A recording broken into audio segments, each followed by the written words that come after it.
don't know if it's just me, but sometimes I feel like we are trapped onto this treadmill. It's the same treadmill that most of us can't escape. The observation that we keep on chasing more money, the newest of gadgets, or the fanciest of dresses, believing that this will make us happy. But once we have them, what I've found out that stuff cannot bring us happiness.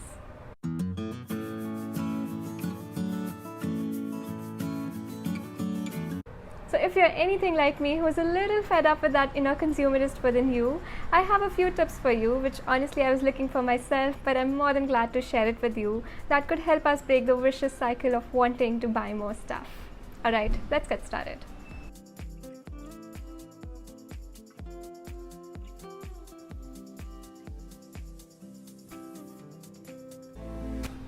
When we look around at our physical stuff, it's kind of easy to convince ourselves that we need all of it or everything sparks joy to us. So the first step is figuring out our values, that is why we wish to consume less, which is also called as the why power.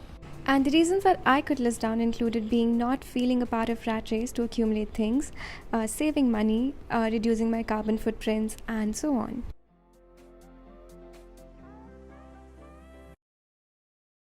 Okay, so we live in a world that is powered by materialism and fueled by marketing, ads, swipe up links, making us believe that only stuff can make us happy. Ads will continue to convince us that whatever we have is old, out of style, outdated, and needs to be replaced. And this phenomena is also called as perceived obsolescence. To explain what it is, I can give you an example. So currently I use this phone, which according to my 7-year-old sister needs to be kept in the museum because it's got very old and vintage. And that's exactly what perceived obsolescence is. It is when a customer is convinced that he or she needs an updated product, even though her existing product is working well and just as fine. But today, there's this latest iPhone in the market which makes the previous versions obsolete in the eyes of the consumer.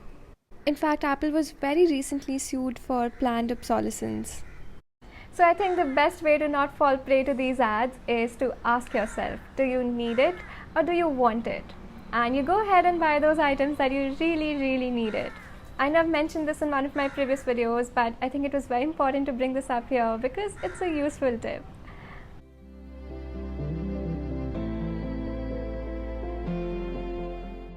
You know that feeling when you binge watch your favorite TV series?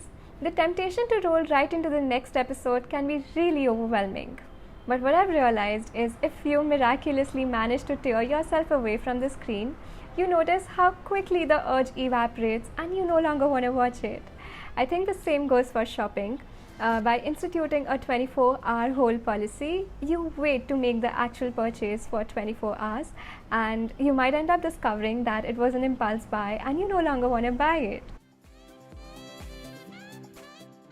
Okay, I'll admit this has been the most effective strategies to stop buying stuff that I don't need. So when I see the cost of an item, I calculate how many hours of work it would take me to earn that amount. So instead of asking, Is this watch worth rupees 40,000? I'd rather ask myself, is this watch worth my entire 1 month's hard work, blood and sweat? and mostly I've ended up saying no and saving in a lot of money.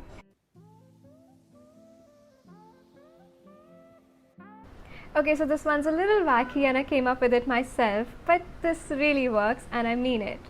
All you have to do is say thank you to your belongings when you use them. For example, you're out in the cold wearing a jacket. All you have to do is say thank you, jacket, for keeping me warm. Or I often say thank you to my camera for letting me share my ideas and vision on YouTube. Or it could be for any other physical stuff. I know this sounds cheesy, but this mental exercise cultivates a strong sense of gratitude within us, which automatically reduces the urge to buy new things. I think you should definitely give this a shot, no matter it sounds a little stupid, but it really works. When we consume less, we are not only saving money, but we are also saving the environment, the climate, and the lives of those who are involved in the production process. You might tell me, hey, you don't make any sense. But wait, I have a few examples to tell you what I mean. The fashion industry, specifically fast fashion brands like Zara, Shein, H&M, is known to be the second largest polluting industry. And the garment workers are made to work in sweatshops and are grossly underpaid and overexploited. I do have a separate video on this channel just in case you're interested. The beauty and the makeup industry contributes to excessive plastic packaging, which ultimately lands upon the landfill.